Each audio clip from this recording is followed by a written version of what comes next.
नमस्ते, मेरा नाम लक्ष्मी बचका है। आज हम लोग जानेंगे किचन के ऐसे छोटे छोटे टिप्स एंड ट्रिक्स जिसे फॉलो करके आप अपने घर को, अपने किचन को बहुत ही अच्छा और बेहतरीन बना सकते हैं। और मैं आपको बताऊं, ये किचन टिप्स को अगर आप फॉलो करेंगे ना तो आप अपने पैसे भी बचा सकते हैं, जो कि हमारे लिए बहुत ही ज़्यादा इंपॉर्टेंट है। तो चलिए जानते हैं कौन से है वो टिप्स। सबसे पहले टिप्स एंड ट्रिक्स है हमारे इस तरह से प्लास्टिक के डिब्बे में हम लोग कुछ भी चीज़ें मतलब के रखते हैं, टिफ़िन लेके जाते हैं।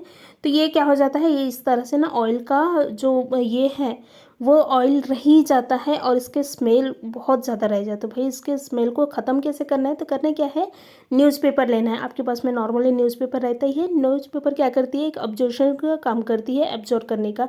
तो क्या करना है, न्यूज़पेपर के कुछ टुकड़े काट कर ये देखिए इस तरह से ये प्लास्टिक के डिब्बे में रख दे। देखिए इस तरह से रखना है। उसके बाद में क्या करना है, इसमें ही हम लोग डालेंगे गर्म पानी। तो ये 2-4 टुकड़े रखना है। उसके बाद में इसमें डाल देना है गर्म पानी। गर्म पानी डालने के बाद में कम से कम 5 से 6 मिनट इन्हें ऐसे ही रहने दें।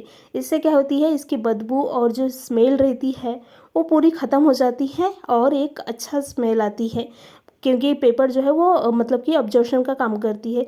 तो इन्हें कम से कम 5 से 6 मिनट रख दे। 5 से 6 मिनट के बाद में ये जो पानी है उसको निकाल लें और ये जो डिब्बे है उसको हम नॉर्मली जैसे घसते हैं, जैसे साफ़ करते हैं वैसे साफ़ कर ले। तो ये मैंने पूरे पानी को जो है वो निकाल ली हूँ। उसके बाद में हम लोग ये जो डब्बे हैं उसको उसी पेपर से साफ़ करना है। जो पेपर वहाँ पर रखा हम लोग डाले थे तो वही पेपर से साफ़ कर ले। बहुत ही आसानी से ये निकल जाती है, बहुत ज़्यादा दिक्कत नहीं होती। तो ये इससे साफ़ कर ले। उसके बाद में हम जैसे नॉर्मली साफ़ करते हैं डिब्बे को, वैसे साफ़ कर लेना है। तो आप देखोगे कि ये जो हमारे डब्बे हैं वो बिल्कुल चमकने लग गए हैं। और इसकी जो बदबू है, जो रहता है ना सब्जी वगैरह का बदबू रहता है, वो प्लास्टिक के डिब्बे में, कोई भी डिब्बे में अक्सर हो ही जाती है।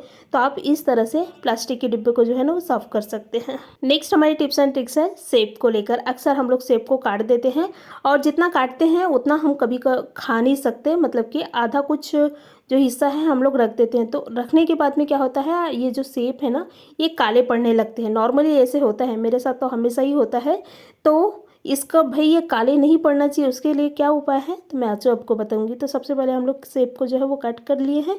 उसके बाद में इनको ये एक डिब्बे में रखना है। देखिए इस तरह से आप कोई भी डब्बे में रख सकते हैं, या फिर प्लास्टिक के या फिर स्टील के डब्बे में। तो ये इस तरह से डब्बे में रखें। उसके बाद में पानी डालें। पानी कितना डालना है, जितना सेब है उसके ऊपर मतलब कि आना चाहिए पानी, उस तरह से पानी डालें। उसके बाद में इसमें ही नमक डालें। अगर आपके पास में सेंधा नमक है तो अच्छी बात है, नहीं है तो आप नॉर्मल जो नमक है ना तो वो भी डाल सकते हैं। तो इस तरह से नमक पानी डालकर रखें सेब में। तो क्या होगी, सेब जो है वो काले नहीं पड़ेंगे और इसकी नमक की वजह से ये जो सेब है ना उसका मतलब कि वो खाने में थोड़ा टेस्टी भी लगता है, क्योंकि नमक चली जाती है ना।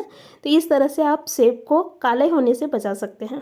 नेक्स्ट हमारी टिप्स एंड ट्रिक्स है भिंडी को लेकर। अक्सर हम लोग भिंडी की सब्जी बनाते हैं नॉर्मली, मतलब हर घर में हफ्ते में एक बार तो भी भिंडी की सब्जी जो है वो बनती है। तो क्या करते हैं हम लोग, भिंडी जब बनाते हैं ना तो उसके जब बनाना है तो उसके बस एक दिन पहले, मतलब कि 1 घंटे पहले या फिर आधा घंटा पहले हम लोग धोकर रख देते हैं। लेकिन वैसा नहीं करना है। जब भी आप भिंडी बना रहे हैं तो उसके कम से कम, जैसे रात को बनाना है तो आप सुबह ही क्या करें, उनको धोकर एक इस तरह से चलनी में रख दें। उसके बाद में भिंडी को बनाए तो क्या होंगी, आपकी जो भिंडी है वो चिपचिपा नहीं होंगी। और दूसरा एक तरीका मैं बताती हूँ कि जिससे आपकी जो भिंडी है वो चिपचिपे बिल्कुल नहीं होंगी, क्योंकि काटते समय अक्सर हो जाता है चिपचिपा जो है ना वो भिंडी हो जाती है। तो करना क्या है, जिस चाकू से आप काट रहे हैं उसमें क्या करें, नींबू थोड़ा सा घस ले। तो इससे क्या होगी, आप जो भिंडी काटोगे तो वो जो चाकू रहेगी वो चिपचिपे नहीं होंगी, क्योंकि अक्सर हो जाता है भिंडी काटने के बाद में ना इतना ज़्यादा चिपचिपा हो जाता है। तो ये जो नींबू के वजह से बिल्कुल भी चिपचिपे नहीं होंगे। और जब भी आप भिंडी की सब्ज़ी बना रहे हैं तो थोड़ा सा नींबू का रस जो है ना वो डाल सकते हैं, उससे भी भिंडी आपके चिपचिपे नहीं बनेंगे। तो ये बहुत अच्छा तरीका है। तो मैंने भिंडी को काट कर ली हूँ और आप चाकू को देख सकते हैं, बिल्कुल भी हमारे जो चाकू है वो बिल्कुल भी चिपचिपे नहीं हुए हैं। तो इस तरह से आप भिंडी को थोड़ा सा नींबू लगाकर चाकू से कट कर ले। नेक्स्ट हमारी टिप्स एंड ट्रिक्स है तकियों को लेकर। अक्सर हम लोग तकिया को मतलब कवर निकालते हैं, उसके बाद में उसको धोते हैं। उसके बाद में इसके जब कवर रखने की बारी आती है तो हम मतलब थोड़ा परेशान हो जाते हैं, या फिर कोई पॉलीथीन की मदद लेते हैं जिससे हम कवर को मतलब कि डाल सके, या फिर हम कुछ भी उपाय करते हैं। लेकिन सही तरीका मैं आपको आज बताऊंगी कि करना क्या है। ये जो तकिया है ना, इसके जो कवर है उसको कभी भी सीधा नहीं डालना है, उसको क्या करें, उल्टा कर ले। देखिए इस तरह से उल्टा कर ले और उल्टे करके इनको डालें। तो ये बहुत ही आसानी से क्या होती है, तकिया जो है ना वो कवर में चली जाती है। तो आप देख सक रहे हैं मैंने क्या कर ली हूँ, उल्टा कर ली हूँ।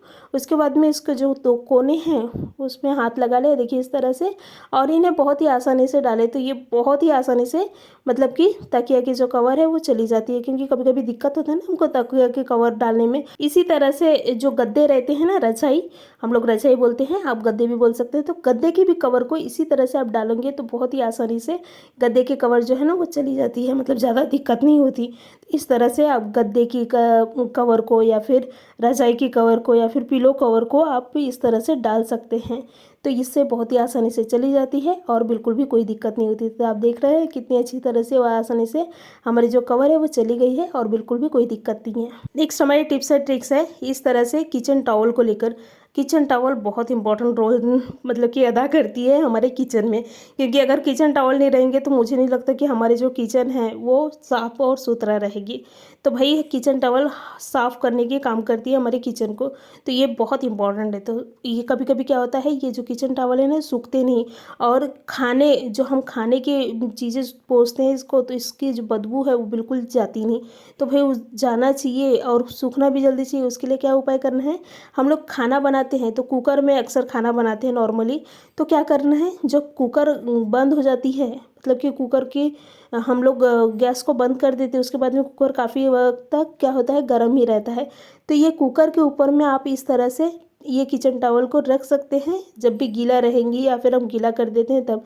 तो क्या होगी, किचन टॉवल आपकी जल्दी सूखेगी और इससे जो बदबू है, मतलब खाने की बदबू नॉर्मली वैसी भी रह ही जाती है, तो ये खाने की बदबू भी आपकी जो किचन टॉवल से ना पूरी ख़त्म हो जाएगी और आपके जो किचन टॉवल है बहुत ही जल्दी सूख जाएंगे। तो ये बहुत अच्छा तरीका है किचन टॉवल को अपने ही जो किचन है उसमें सुखाने का। नेक्स्ट हमारी टिप्स एंड ट्रिक्स है रोटी या फिर पूरियों को लेकर। रोटी या फिर पूरियाँ जो है वो कभी मतलब कि ठंडा हो जाता है, ठंडा पूरी या फिर रोटी हम लोग खाते नहीं, और उसको गर्म करने में भी बड़े आलसी आता है, मतलब आलस आता है। तो करना क्या है, कुकर तो हमारे घर पे रखा ही रहता है, मतलब रोज़ हमको कुकर की ज़रूरत पड़ती है और रोज़ हम कुकर में कुछ ना कुछ बनाते हैं।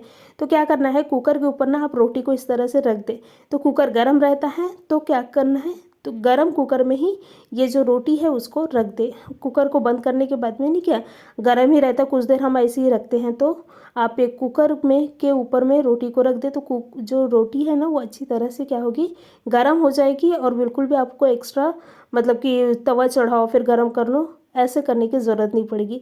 इसी तरह से आपके पास में पूरी है तो कभी कभी क्या होता है, पूरी भी बच जाता है और पूरी ठंडा हो जाता है, तो भाई उसको भी आप इसी तरह से गर्म कर सकते हैं। नेक्स्ट हमारी टिप्स एंड ट्रिक्स है गैस को बचा मतलब कि हम कैसे बचा सकते हैं उसको लेकर। तो करना क्या है, कभी कभी हम लोग ना चीज़ें बनाते हैं तो चीज़ों मतलब इसमें क्या करते हैं, ठंडा पानी डालते हैं। तो ठंडा पानी की जगह अगर आप गर्म पानी डालोगे और उसके बाद में इनकी ढक्कन लगाकर इनको पकाओगे तो क्या होगी, गैस तो कम लगेगी, लेकिन ये जो कुकर की सीटी है ना बहुत ही जल्दी से आएगी, मतलब कि बहुत ज़्यादा दिक्कत की ज़रूरत नहीं, बहुत ज़्यादा मेहनत की ज़रूरत नहीं। तो ये बहुत आसान तरीका है